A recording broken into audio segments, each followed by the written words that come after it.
só em relação a esse gráfico que vocês citaram aí, além da cavalice aqui, né, do foguete decolando, a gente não tem nenhuma comparação com o título, né? A gente compara sempre a linha verde ali, a média do sexto colocado, e a linha vermelha, a média do 17º. Quebrou o sistema. O Fortaleza quebrou o sistema. A gente vai ter que providenciar uma outra linha aqui, né?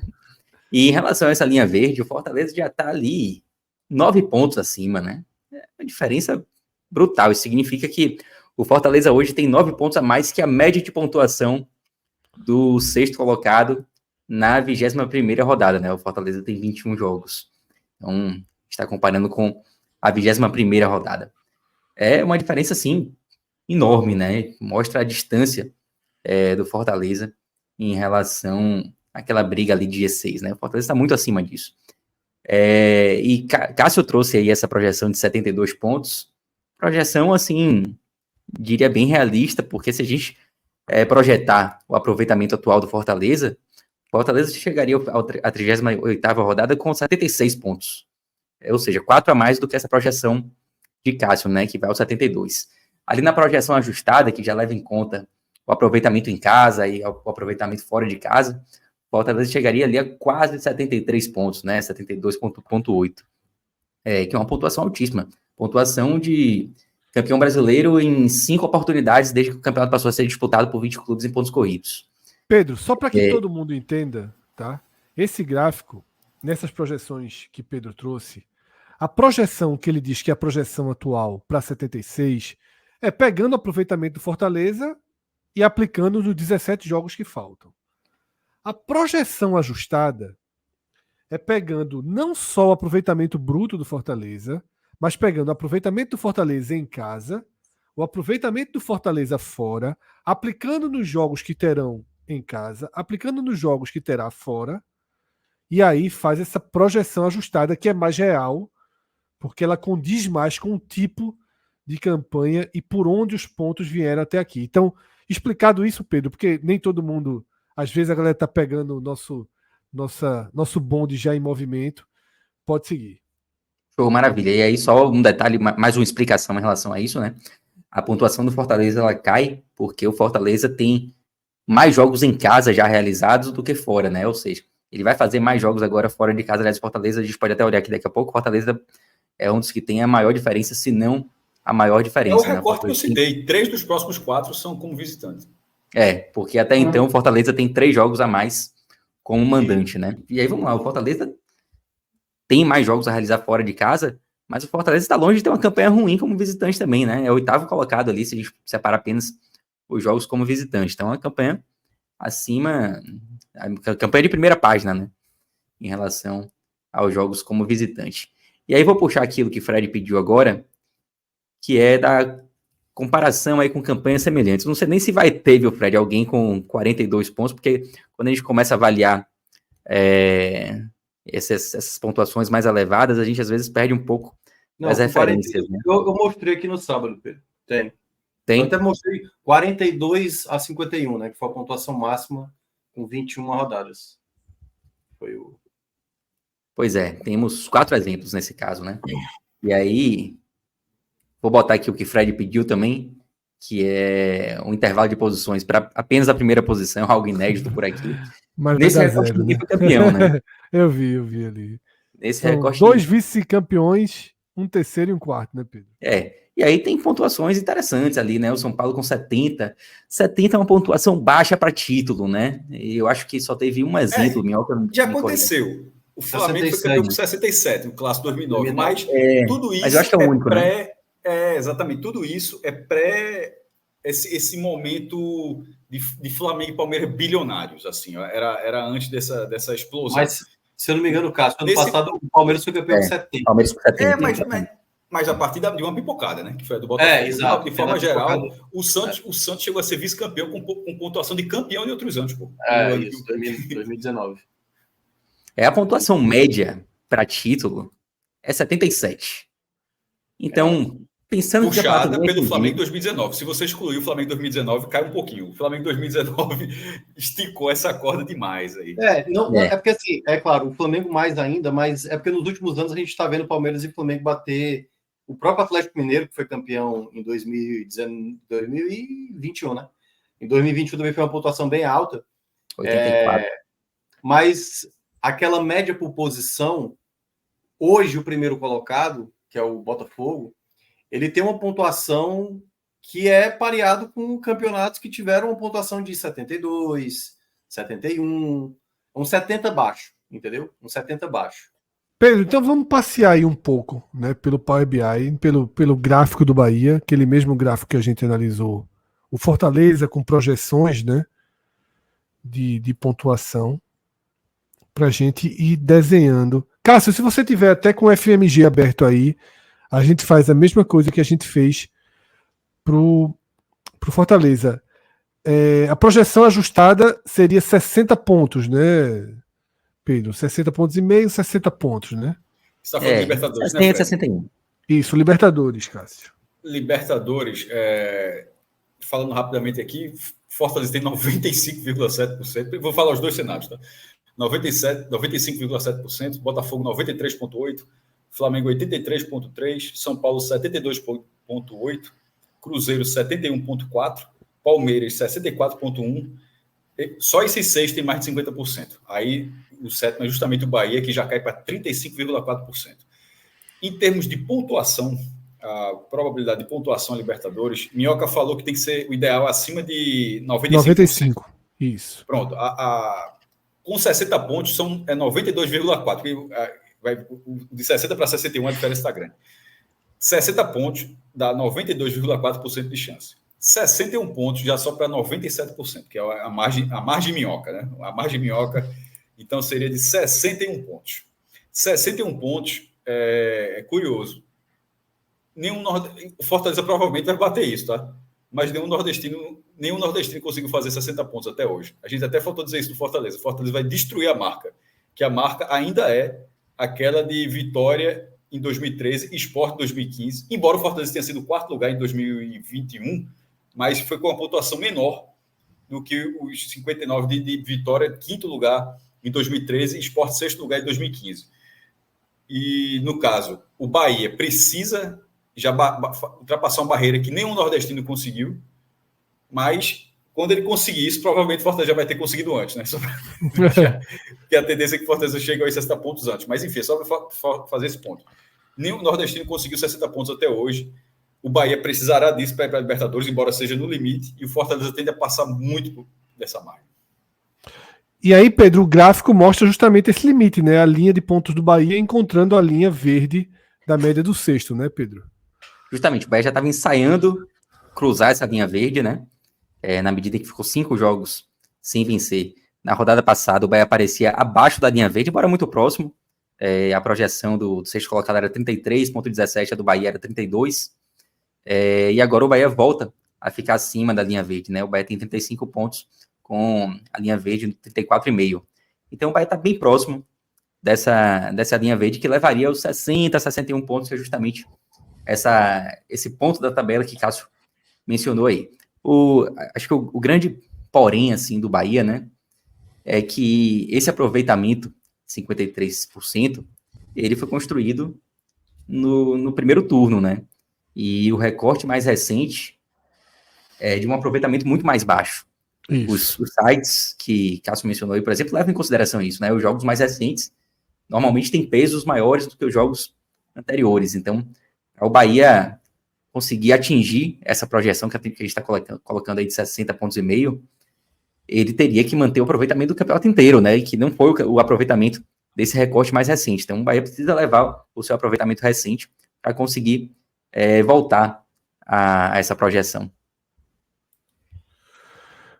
É isso, tá? Vamos ver ali as campanhas semelhantes, Pedro, para a gente dar uma olhada. Vamos lá, e no caso do Bahia já 22 jogos, um jogo a mais que o Fortaleza, e alguns pontos a menos, vamos botar aqui 35, são 10 equipes que chegaram ao 22º jogo com 35 pontos. As melhores colocações foram do São Paulo, tanto em 2012 quanto em 2015, chegou à 4ª posição, e a pior posição foi do Inter em 2012, 10º colocado. Então, essas 10 equipes, todas ficaram na primeira página, 9 ficaram do 7º colocado, da 7ª posição para cima. E deixa eu ver aqui, G6. 6 equipes ficaram dentro do G6, né? Então a gente está falando de 60%. Certo. Então também a história direciona aí o Bahia para uma possibilidade de Libertadores. E aí, Cássio e Minhoca, 2 clubes nordestinos na Libertadores. Não, nunca teve, não. já tivemos. Eu ia perguntar desde nunca, né? Veja só, já tivemos 4 na Sul-Americana. 4 numa edição da Copa Sul-Americana. Na Libertadores, primeiro que a participação da Libertadores são mínimas, são 2 do Fortaleza, 2 do Sport 4, 1 do Náutico 5, 3 do Bahia, 8 participações. Assim, 8 em 60 anos. Só para você consegue dizer nos dedos. Bahia em 60, 64 e 89, Sport em 88 e 2009, Náutico em 68, Fortaleza em 2022 e 2023. Pronto.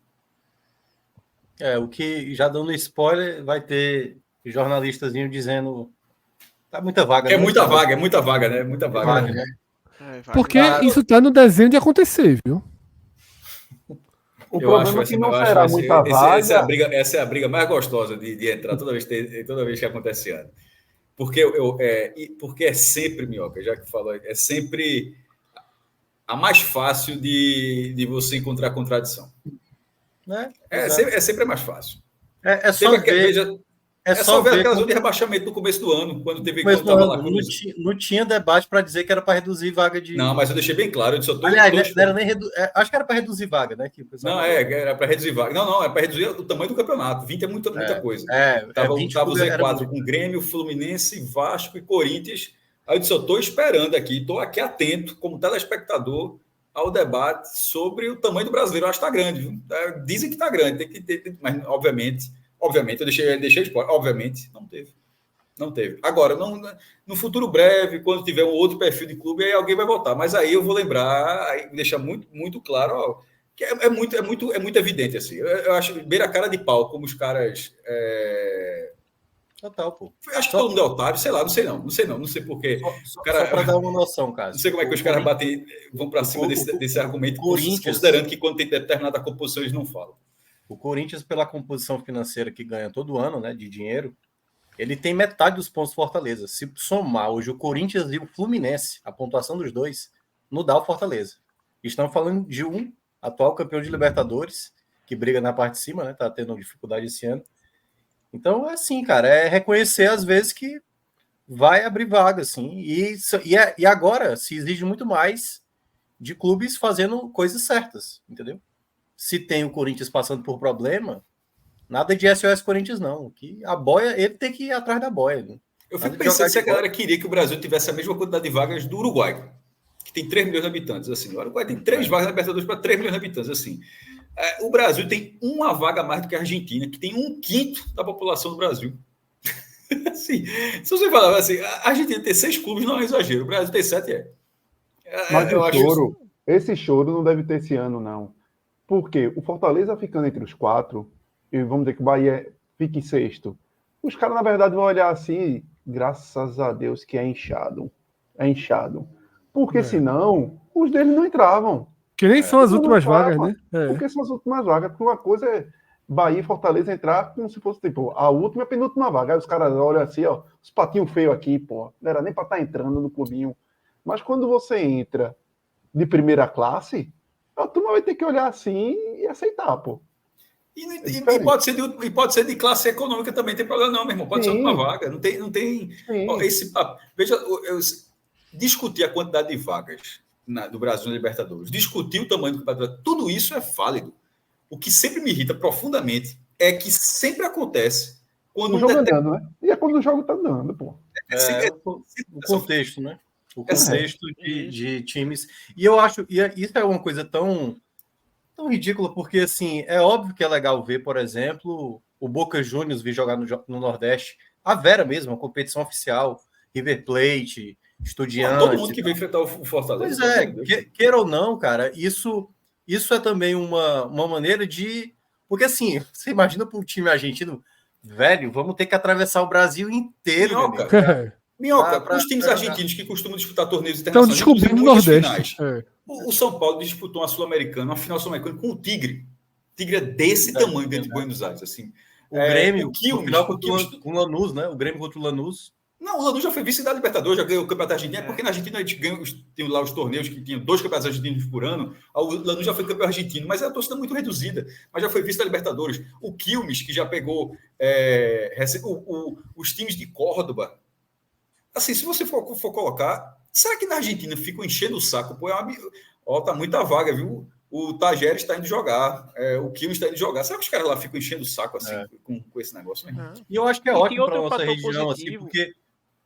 Desculpa, só rápido. Eu acho que é uma... Pô, vale muito para a nossa região, assim, sabe? Porque, é claro, hoje o Fortaleza ele consegue ter um acesso desses jogadores porque ele tem uma comissão técnica toda argentina que vai lá e consegue trazer e perceber que realmente no Nordeste... O Souza estava até um tempo no esporte, também já trazendo alguns nomes do cenário. Hoje o futebol brasileiro é muito rico. Ficar só preso ali na região sul-sudeste, que é mais habitual, pô, tem cada vez mais, eu acho que essa é a maior edição, né, Cássio? De mais estrangeiros, de jogadores na... Acho que teve esse dado, né? Fortaleza tem uns 9 já, pô. Então, aumentou muito o limite, né? Muito provável que isso... E eu acho que isso é bom, assim, para nossa região é muito bom, saber que equipes também vão vir para cá jogar. Há uma conexão muito maior hoje do Nordeste com uma Fonte Nova, no Castelão, no meio do Retiro. Isso é valioso demais. Eu acho que há uma conexão muito maior hoje do Nordeste com o continente. Fala, Arthur. Eu ia só dizer que para o campeonato é muito bom também, porque você diminui a quantidade de times na marola, né? Tipo, todo mundo tá tendo que disputar ali. Você pega um 8º colocado, que se você estivesse falando de G4, chegaria no final do campeonato sem valer mais nada as partidas dele. E ele pode chegar no final do campeonato brigando por Libertadores. Sabe? Então, para o campeonato Arthur, é ótimo, para a competitividade. Como é que se faria numa confederação que tem apenas 10 países? Como se faria um segundo torneio com modelo de grupos como é o da Sul-Americana, se não houvesse uma distribuição? Como é essa matemática? Assim, não tem, a Conmebol, infelizmente, só tem 10 filiados, pô. Assim, se fosse 2 por país, só seria 20 times, pô. Assim. E outra, um torneio tem alguém, se estão pagando muito dinheiro, é porque o torneio está se pagando, pô. Sim. Aí tem um segundo torneio, a UEFA já fez o terceiro torneio. A tendência é ter mais vaga. A tendência é a galera copiar uma Conference League da Europa e inventar uma terceira competição. É mais fácil isso do que diminuir a quantidade de times na Libertadores e Sul-Americana. Exatamente, é mais fácil inchar de vez a Sul-Americana do que a galera dizer, não, vamos tirar a vaga da Libertadores. Isso é um detalhe a mais, porque a gente já está desvirtuando muito o assunto aí, mas fica parecendo que o Brasil, assim, o Brasil de fato é a liga mais forte aqui da América do Sul, mas todo ano essa equipe que vai para essa fase inicial da Libertadores, pelo menos uma está caindo. Então, assim, não é que o Brasil sobra. O Brasil está metendo 9 times numa fase de grupo, tá metendo 7, metendo 8, mas se você olha assim, quem chega numa reta final é Palmeiras e Flamengo. Aí teve ali um Fluminense, teve ali um Grêmio e tal. Mas hoje a dominância é o quê? É quem tem dinheiro, é River Plate, é Boca Juniors e tal.